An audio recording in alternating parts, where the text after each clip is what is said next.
Hey traders, welcome to Charts and Coffee. Hope everyone is having a good Tuesday morning.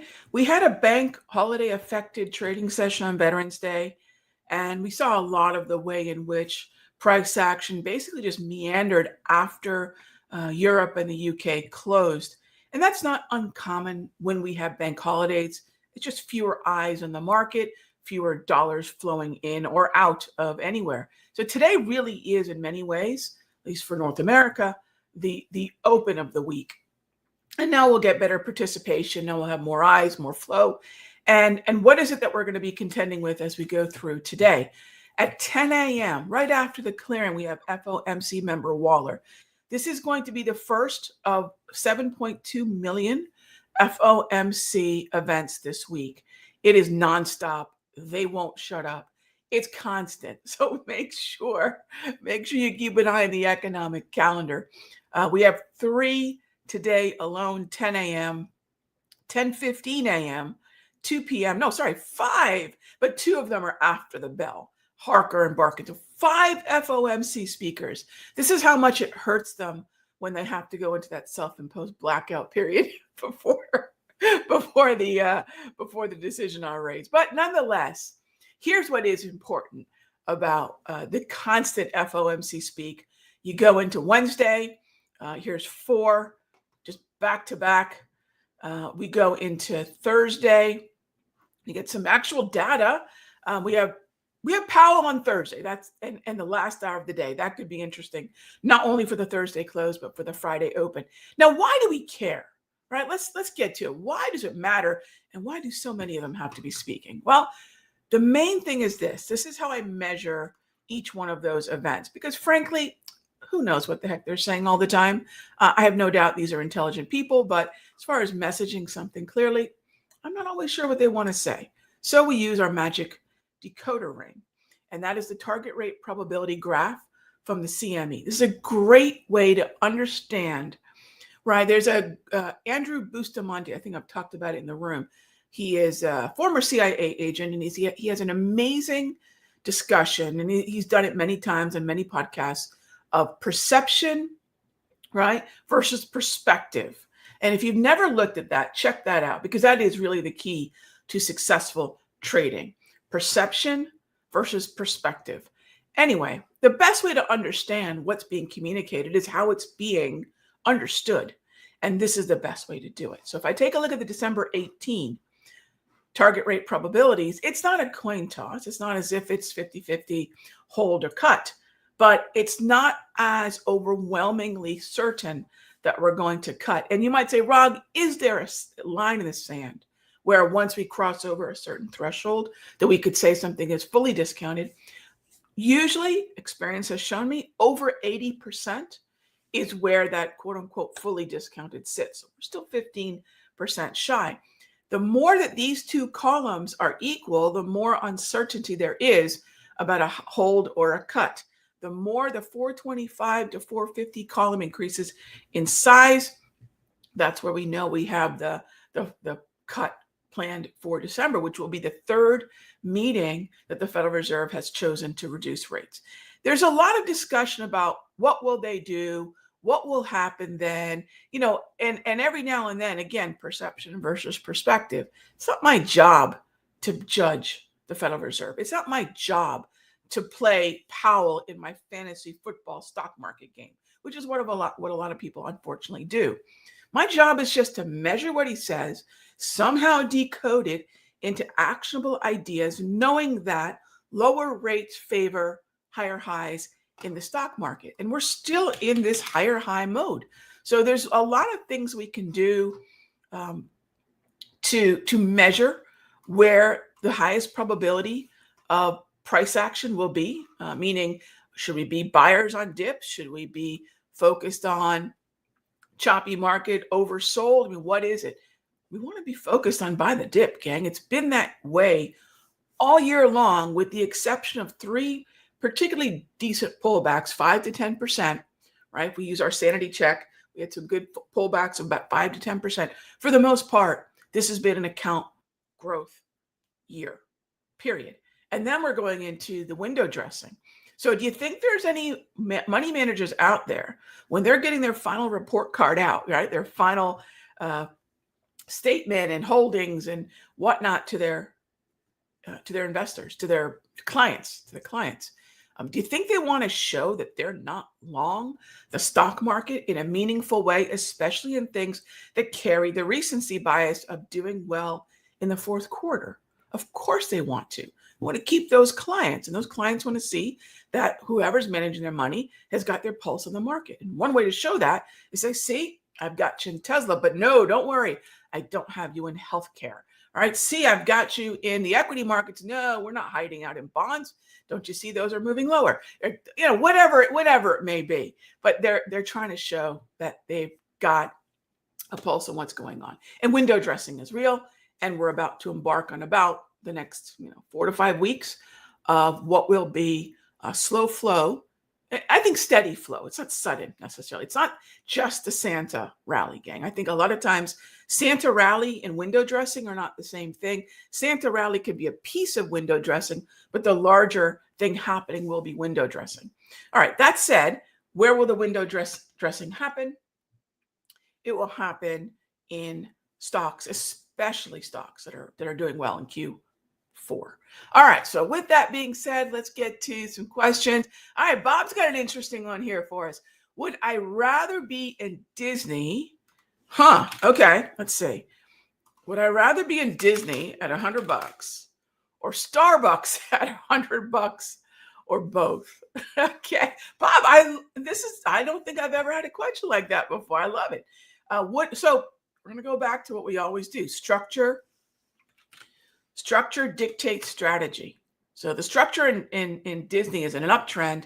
Starbucks is somewhat bullish, but in chop. So I don't want to be buying at highs on either. But Bob, it seems like I've got to choose one, right? Disney.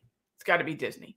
I do not want to be in either at higher highs, but if one is going to give me the margin of error for having bought a higher high and then maybe pull back, but then resume the trend, I'll go with Disney. All right. Okay. And the other thing I want to do, Bob, this is where Starbucks I wouldn't count out. Look, both communications and consumer discretion are moving higher. So Disney is part of communications and Starbucks is part of the consumer discretionary. Both those sectors are quite strong. So it's very difficult to want to bet against the sectors. But if I go into what is the best performing stock in both, I'll probably choose Disney within the XLC. And when it comes to XLY, actually, let's go take a peek. So let's say the question is, all right, maybe it's not Starbucks at 100. What could be interesting in the XLY? Amazon, Tesla, who plays Booking, $5,000 stock. Airbnb is another one. A big cup of nope would be Nike, right? That's easy. And even McDonald's is a meh. But there you go. If I have to choose, Disney for the win. All right. Okay. Next up is, let's see, we got Crispo says, thank you for PayPal. Oh, you're in PayPal? Oh, you're still in PayPal? Don't thank me. Thank the trend. And actually, there's a member in our room who's been asking me about PayPal. We have a couple members in our room who's been, Rog, I know it's not heavily weighted. It's not a high concentration weighted stock, but golly, the uptrend. So, all right, if you get a piece of it, that's great. That's great, Crispo. That's the job, right? The job is, look, I can't control whether I win or lose. I try to win more than I lose, and I try to win bigger than I lose, which is not the same thing, gang. There's a lot of folks that will talk about 75, 80, 90, these massive win rates. But then when you ask, is your average winner larger than your average loser? And what's your biggest winner and what's your biggest loser? And then all of a sudden you notice, oh, that win rate is just really masking a disproportionate amount of loss to tiny little wins. If I take 5, 10, 20% off the table, who wants percentages, right? But let's say we do that. and then I take 100%, which is max debit losses, a 5% gain and a 100% loss, that's 20 times the size, no? So that's where we want to always ask. If someone says, what's my win rate? Well, what's your biggest loss and what's your biggest gain? And what's your average loss and what's your average gain? Okay, so that starts to at least decode what is kind of a superficial number. And then we go a little bit deeper. People say, well, I made 50%. The question should be, complete the sentence, my friend. 50% of what? Right? And that's where we really can start to get a feel for whether or not we're gaining. Now, back to gaining, Crispo, thank you. Trends are going to be, or at least bullish environments are going to be far better at yielding those returns than any other kind of environment, right? Better than breakouts. In fact, if you can find a trending market that's taken a breather and then breaks out again, that's fantastic. But trends are going to outperform, right? Trends are going to outperform just about every other kind of environment. So as much as traders, earlier this year, what was the poster child of rather be lucky than good? SMCI, right? And look, I'd rather be lucky than good too, but who's lucky that often? So SMCI was the poster child of rather be lucky than good. And in the second half of the year, MSTR is the poster child of rather be lucky than good. And that's okay. I'd rather be lucky too. Who doesn't want to win the lottery? But are we going to win the lottery 2 and 3 times a year? Probably not. This cannot be what scales to a productive, consistent, year after year, decade after decade style of trading that grows an account, right? We're going to find the haystack, and then we got to find the needle within it. And that's where I think a lot of traders will struggle with thinking this is trading. No, finding the needle in the haystack, even finding the haystack can be really, really difficult. All right, couple questions or comments here. Chris, we're not in. Remember, Chris, I'll talk about the Sector Secrets Mastery stuff in the Sector Secrets Mastery. But remember, if it doesn't trigger on the day that we send the alert, there's no setup. So to your point, instead of looking at that support level that we were hoping we were going to see yesterday, we didn't get in it. So now we'll take a look at that mean reversion when I see you all in the room. Yes, Steve Bolton, Disney earnings are on the 14th. I think Bob's question was kind of a little bit less literal and a little bit more, hey, which one would you take? But yes, it is worth mentioning that Disney earnings are coming up. Yes. All right.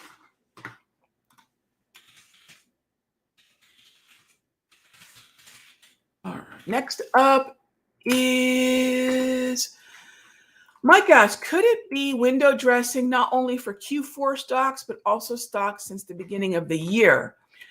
Mike, I tend to focus on recency bias because that's usually what influences our mind the most. But if there is strength in Q4, right? Then if that's a continuation of strength throughout the year, great. But it's still got to be strong in Q4. So you mentioned it. What about stocks that are strong since the beginning of the year? I would presume if they're still strong, they're strong in Q4. Does that make sense? So it's really a Q4 emphasis. It's really a Q. So if something had a good Q1, good Q2, but it's flat or down in Q3, Q4, no, that would not be a window dressing candidate. But if it's something that's been strong all year long and continues to be into Q4, then yes. So I really use the recency bias. Absolutely. All right, cool. All right, next, let's go take a look at what's going on in the indices because I haven't quite taken a lap through those yet. By the way, the time frames that I have up on the screen are the 5-minute, the 1 hour, and the daily. I do have a weekly time frame off to the right on another screen. Each time frame has a job. Right, gang, I do not use multiple time frame confirmation. I do not need the 5 to agree with the hourly, to agree with the daily, to agree with the weekly, to agree with the monthly. I don't need that. We're not looking for the cascading. What we're looking for is each time frame to represent actually what it is, a specific slice of psychology. We all know the 5-minute slice of psychology is very different than the 1 hour slice of psychology or than the daily slice of psychology. We know that the 5-minute could be in an uptrend, chop, downtrend, uptrend, all by the end of the day. But we know that the daily candle may not have made any significant movement. It might even be an inside candle or a very minor, narrow candle relative to the ones that came before it, like we're getting right now on the NASDAQ. I mean, we have really narrow candles after that surge higher because, I mean, if you think psychologically, traders, investors, they need another reason to be buying. First surge might have been maybe earnings. Another surge might have been the election. Another surge might have been rate cuts. And really the most important thing, and I've mentioned this for a while, to ongoing trends will be the monetary policy. And that's why that December 18 meeting and the slew of FOMC members who can talk up or talk down the expectations for the December 18 meeting, that's why they are important. You know, why do we watch them? Even though I kind of make fun of FOMC chuckleheads, it is important what they say because they have the opportunity over the course of the next few weeks, next month, to talk up or talk down the expectations for that rate cut. And if they don't talk it down, that's as telling as what we're expecting right now, which is the cut. If they don't, they can see that we have a 65% expectation. They see it. If they want that to be lower, they know what to say. I mean, that is, they are very adroit at that. But if they need to increase it, hey, folks should really be ready for that rate cut. They'll talk it up. And that's why those conversations are pretty important. All right, the Dow had a pretty good surge. We're seeing transports, we're seeing industrials, financials, tech. We continue to see a lot of laggy action in energy. Healthcare is a dumpster fire, but that does not seem to be a problem for the Dow because the industrials and transports have joined financials and things are moving higher. So Dow's been a laggard compared to the NASDAQ and the S&P, but not really anymore. One of the stronger sectors right now is regional banks. And that can help. That can help the Russell. I certainly would not be bearish the Russell, but I don't want to be aggressively bullish the Russell either until it pulls back. But it is now in an uptrend. And it has been. Today will be the first day that I would consider, based on my tools, the first day the Russell has transitioned into an uptrend. Now you might say, Rob, what about the S&P? It does not have an uptrend. I think, well, why are you so bullish? Because so many of the sectors within it, which is really what I'm playing. If I take a look at our current holdings, IYT, Cisco, Wells Fargo, those are all the relative outperforming stocks in the relative outperforming sectors. So we don't have to force our trades into the indices. That's why I find things like, I'll get emails every now and then. They'll ask, hey, I'm thinking about joining your room. Do you trade S&P every day? I mean, do you have the same dinner every day, my friend? Do you have the same breakfast every day? And maybe they do. I don't know. But it's kind of funny where the mentality is sometimes for certain traders. Do you trade this every day? No, I trade what's going to hopefully follow through in the best way. It has all the evidence and the environment for it. That's what I trade, whatever is best. It's really funny where a lot of traders kind of reduce their trading to a top 40 radio station playing the number one song all day. That's just not how it works. So keep in mind, don't get locked into, well, I need to trade the NASDAQ every day, or I need to trade the S&P every day. It's ludicrous because the pieces of those indices, the sectors or the cylinders that I like to call them, the cylinders for the motor, aren't always going to be moving together or well on any given day. Sometimes the Russell's going to outperform the NASDAQ. Sometimes the Dow is going to outperform the S&P, whatever it may be. So it's our job to have a fixed process, but a fluid watch list. And if we can do that, we'll always be able to focus on what's moving. And what's moving should ideally be things that are trending. That's probably as good a place as any to end our conversation. Find the trends, wait for the pullbacks, rinse and repeat, gang. And if you can get some alignment, meaning index sector stock, fantastic. If it happens to lead to a certain favorite stock, great. But if it doesn't, be open to trading things that are relative outperformers. And that list may not be the same week after week. That's the job. All right, gang. I'll see you all tomorrow, same time, same station. Be good to each other.